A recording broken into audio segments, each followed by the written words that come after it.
Assalamualaikum warahmatullahi wabarakatuh. Saya Nadia Rahmah. Di sini akan menjelaskan pembahasan template vignette dengan judul glukosa urin. Soal yang pertama. Seorang perempuan G1P0A0 umur 27 tahun dengan usia kehamilan 25 minggu datang ke puskesmas ingin melakukan pemeriksaan antenatal care dengan keluhan cepat haus dan merasa dehidrasi. Buang air kecil pun sering dan ibu mempunyai riwayat diabetes. Pertanyaannya, apakah pemeriksaan penunjang yang harus dilakukan pada pasien tersebut? Pilihan jawabannya yaitu A. Urin reduksi, B. Protein urin, C. Hemoglobin, D. Albumin urin, dan E. Kreatinin. Dan jawaban yang tepat adalah A. Urin reduksi. Mengapa urin reduksi? Mari kita bahas. Dari keluhan yang dirasakan oleh pasien bisa dilihat dalam teori bahwa keluhan yang dirasakan oleh pasien merupakan tanda gejala diabetes gestasional, yaitu sering merasa lapar, sering merasa haus, dan sering buang air kecil. Maka pemeriksaan penunjang yang harus dilakukan oleh pasien yaitu tes urin reduksi. Fungsinya untuk mengetahui apakah terdapat gula di dalam urin ibu. Kemudian, ibu pun mengatakan bahwa memiliki riwayat diabetes. Maka, pemeriksaan glukosa urin ini telah didesain untuk mengidentifikasi ibu hamil yang memiliki tingkat gula darah yang tinggi. Kemudian, mari kita bahas template-nya. Tinjauan pertama.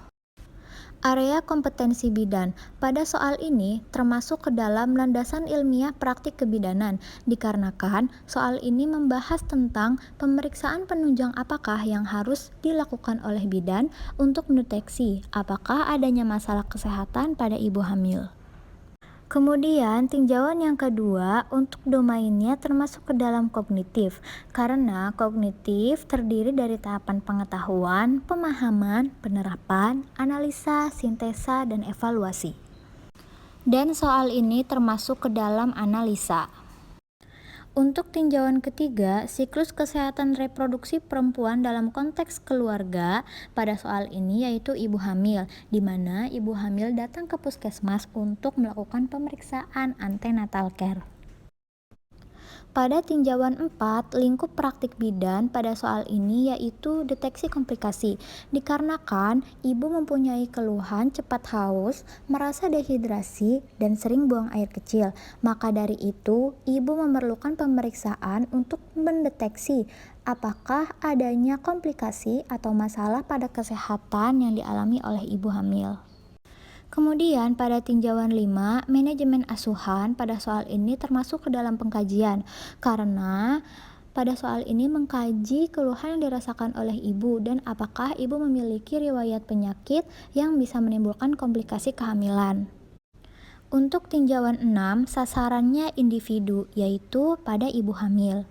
Dan untuk tinjauan 7, setting pelayanannya dilakukan di klinik atau unit kesehatan, yaitu puskesmas.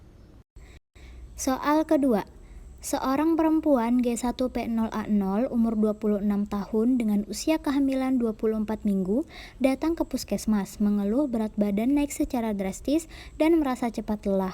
Hasil pemeriksaan berat badan 86 kg, tinggi badan 165 cm, dan tekanan darah 120/80 mmHg. Pasien melakukan pemeriksaan penunjang dan didapatkan hasil Hb 12 gram per desiliter, protein urin negatif, dan glukosa urin positif 2.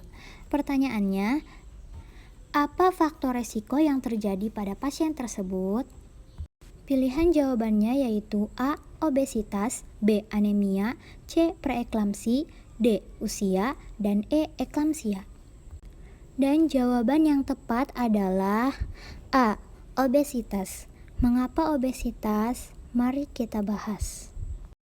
Pada soal tersebut, pasien mengeluh berat badan naik secara drastis dan merasa cepat lelah, dan dilihat dari pemeriksaan glukosa urinnya yaitu positif 2, yang artinya ibu mengalami diabetes karena terdapat gula di dalam urin. Kemudian bisa dilihat dalam teori yaitu faktor risiko diabetes. Salah satunya yaitu obesitas. Dan untuk memastikan kita bisa menghitung IMT ibu hamil tersebut, di mana berat badan ibu sebesar 86 kg dan tinggi badannya 165 cm. Maka rumus IMT yaitu BB per TB kuadrat. Jadi 86 dibagi 165 kuadrat. Akan tetapi satuan cm diubah menjadi satuan meter. Jadi 86 dibagi 1,65 kuadrat. Maka 86 dibagi 2,7225. Hasilnya yaitu 31,6. Bisa dilihat dalam teori, apabila hasil IMT lebih dari 30, maka ia termasuk ke dalam obesitas. Maka faktor resiko pada soal tersebut yaitu obesitas. Kemudian mari kita bahas template-nya. Untuk tinjauan pertama, area kompetensi bidan pada soal ini termasuk ke dalam landasan ilmiah praktik kebidanan, dikarenakan soal ini membahas tentang faktor risiko apa yang terjadi apabila ibu mengalami diabetes. Untuk tinjauan kedua, domainnya termasuk ke dalam kognitif karena dilandasi dengan pengetahuan dan pemahaman. Dan untuk tinjauan tiganya, siklus kesehatan reproduksi perempuan dalam konteks keluarga yaitu ibu hamil. Karena dalam soal ini, ibu hamil mengeluh berat badan drastis dan datang ke puskesmas untuk memeriksakan apa yang terjadi pada keadaannya. Tinjauan 4, lingkup praktik bidan yaitu deteksi komplikasi, karena dilihat dari faktor risiko ibu apakah akan terjadi komplikasi kehamilan. Dan untuk tinjauan 5-nya, manajemen asuhannya termasuk ke dalam pengkajian, karena untuk memastikan apakah ada faktor risiko yang menyebabkan sehingga ibu mengalami diabetes. Untuk tinjauan 6, sasarannya individu yaitu ibu hamil, dan untuk tinjauan 7, setting pelayanannya di klinik atau unit kesehatan yaitu puskesmas. Soal ketiga. Seorang perempuan G2P1A0 umur 29 tahun dengan usia kehamilan 26 minggu datang ke puskesmas untuk melakukan pemeriksaan ANC. Pasien mengeluh belakangan ini sering merasa lapar dan haus. Hasil pemeriksaan berat badan 65 kg, tekanan darah 120/80 mmHg, DJJ 132 kali per menit. Hasil pemeriksaan lab yaitu Hb 12 gram per desiliter, protein urin negatif, dan glukosa urin positif 1. Pertanyaannya, apa konseling yang tepat yang harus diberikan pada pasien tersebut? Pilihan jawabannya yaitu A. Olahraga teratur, B. Rutin periksa tekanan darah, C. Mengatur pola makan, D. Istirahat yang cukup, dan E. Rutin periksa ke dokter. Dan jawaban yang tepat adalah C. Mengatur pola makan. Mengapa mengatur pola makan? Mari kita bahas. Pada soal tersebut, ibu mengeluh sering haus dan lapar, di mana termasuk ke dalam tanda gejala diabetes gestasional. Dan pemeriksaan glukosa urin didapatkan hasil positif 1. Dilihat dari keluhannya, mengatur pola makan merupakan konseling yang tepat untuk ibu, karena mengatur pola makan bisa mengontrol atau mempertahankan kadar gula darah, mempertahankan berat badan dalam batas normal, mencegah terjadinya hipoglikemia, dan mengurangi atau mencegah terjadinya komplikasi. Oleh karena itu, mengatur pola makan atau porsi makan yang berkaitan dengan kestabilan berat badan selama hamil. Mari kita bahas template-nya. Untuk tinjauan yang pertama, area kompetensi bidan pada soal ini termasuk ke dalam promosi kesehatan dan konseling, di mana dalam pertanyaannya disebutkan konseling apa yang tepat untuk ibu hamil dalam mengatasi keluhannya. Pada tinjauan kedua, domainnya termasuk kognitif karena pada soal ini termasuk ke dalam pengetahuan dan penerapan apa yang harus dilakukan oleh ibu hamil untuk mengatasi keluhannya. Untuk tinjauan 3, siklus kesehatan reproduksi perempuan dalam konteks keluarga yaitu ibu hamil, di mana ibu hamil datang ke puskesmas untuk meminta konseling apa yang harus dilakukan untuk mengatasi keluhannya. Pada tinjauan 4, lingkup praktik bidan yaitu deteksi komplikasi, di mana berdasarkan keluhan dan hasil pemeriksaan glukosa urin ibu untuk mengetahui apakah ada komplikasi kehamilan. Dan untuk tinjauan 5, manajemen asuhannya yaitu perencanaan, di mana untuk mengetahui konseling apa yang harus diberikan pada ibu atas keluhan yang dirasakan. Untuk tinjauan 6-nya, sasarannya yaitu individu, yaitu ibu hamil. Dan untuk tinjauan 7-nya, setting pelayanan yaitu di klinik atau unit kesehatan yaitu di puskesmas. Soal keempat, seorang perempuan G1P0A0 umur 24 tahun dengan usia kehamilan 25 minggu datang ke puskesmas untuk melakukan pemeriksaan laboratorium. Didapatkan hasil pemeriksaan lab yaitu Hb 11 gram per desiliter, glukosa urin positif 2, dan protein urin negatif. Pertanyaannya, apa komplikasi yang mungkin terjadi pada bayi pasca melahirkan? Pilihan jawabannya yaitu A. IUGR, B. Hipotermi, C. Asfiksia, D. BBLR, dan E. Hipoglikemia akut. Dan jawaban yang tepat adalah E. Hipoglikemia akut. Mengapa hipoglikemia akut? Mari kita bahas. Dari soal tersebut didapatkan hasil pemeriksaan glukosa urin yaitu positif 2, di mana terdapat gula di dalam urin ibu, artinya ibu mengalami diabetes. Bisa dilihat di dalam teori bahwa hipoglikemia akut merupakan komplikasi yang bisa terjadi pada bayi pasca melahirkan.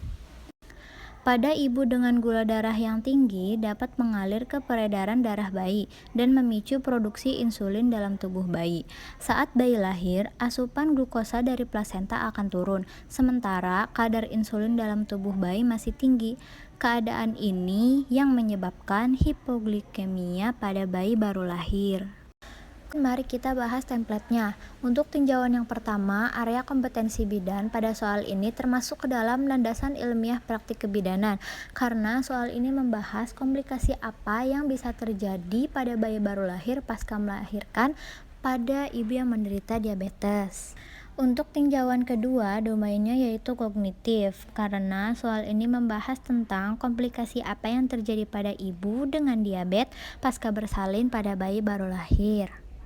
Kemudian untuk tinjauan 3, siklus kesehatan reproduksi perempuan dalam konteks keluarga yaitu ibu hamil, di mana pada soal ini ibu hamil datang ke puskesmas untuk melakukan pemeriksaan laboratorium. Untuk tinjauan 4, lingkup praktik bidan yaitu deteksi komplikasi untuk mengetahui apa komplikasi yang terjadi pada bayi baru lahir pasca melahirkan. Kemudian untuk tinjauan 5-nya, manajemen asuhannya termasuk evaluasi, karena untuk mengevaluasi apa yang akan terjadi pada ibu hamil saat melahirkan, nifas, atau bahkan kehamilan selanjutnya. Dan untuk tinjauan 6, sasarannya individu yaitu ibu hamil, dan untuk tinjauan 7, setting pelayanannya di klinik atau unit kesehatan yaitu puskesmas. Kemudian soal kelima, seorang perempuan G2P0A1 usia kehamilan 27 minggu datang ke puskesmas untuk melakukan pemeriksaan ANC dengan hasil berat badan 56 kg, tekanan darah 110/70 mmHg. Hasil pemeriksaan laboratorium Hb-nya 12 gram per desiliter, urin protein negatif, dan glukosa urinnya positif 1. Ibu mengatakan memiliki riwayat diabetes sebelumnya. Pertanyaannya, apa faktor yang menyebabkan ibu terdapat glukosa pada urin? Pilihan jawabannya yaitu A. Anemia, B. Berat badan berlebih, C. Riwayat hipertensi, D. Riwayat diabetes, dan E. Riwayat abortus. Dan jawaban yang tepat adalah D. Riwayat diabetes. Mengapa riwayat diabetes? Mari kita bahas. Riwayat diabetes merupakan penyebab bisa terdapatnya glukosa urin pada kehamilan, karena riwayat diabetes merupakan faktor risiko diabetes gestasional. Dilansir dari teori riwayat glukosaria atau kadar gula dalam urin yang juga merupakan faktor risiko yang bisa terjadi pada diabetes gestasional. Namun, untuk memastikan ibu dapat melakukan pemeriksaan lanjutan seperti tes toleransi glukosa oral awal atau lanjutan. Oleh karena itu, riwayat diabetes merupakan faktor penyebab terdapatnya glukosa di dalam urin ibu. Kemudian mari kita bahas template-nya. Untuk tinjauan yang pertama, area kompetensi bidan. Pada soal ini yaitu landasan ilmiah praktik kebidanan. Karena pada soal itu membahas tentang apa faktor penyebab yang bisa menyebabkan terdapatnya glukosa pada urin. Untuk tinjauan kedua, domainnya yaitu kognitif, karena soal ini membahas tentang pengetahuan apa faktor penyebab terdapatnya glukosa pada urin. Pada tinjauan ketiga, siklus kesehatan reproduksi perempuan dalam konteks keluarga yaitu hamil, dikarenakan ibu hamil yang datang ke puskesmas untuk melakukan pemeriksaan laboratorium. Kemudian pada tinjauan 4, lingkup praktik bidan yaitu deteksi komplikasi, di mana saat ibu hamil melakukan pemeriksaan laboratorium glukosa urin didapatkan hasil positif 2. Untuk tinjauan 5, manajemen asuhannya yaitu pengkajian, di mana soal tersebut mengkaji apa faktor yang menyebabkan terdapatnya glukosa urin pada ibu. Pada tinjauan 6, sasarannya individu yaitu ibu hamil, dan untuk tinjauan 7, setting pelayanannya yaitu di klinik atau unit kesehatan yaitu puskesmas.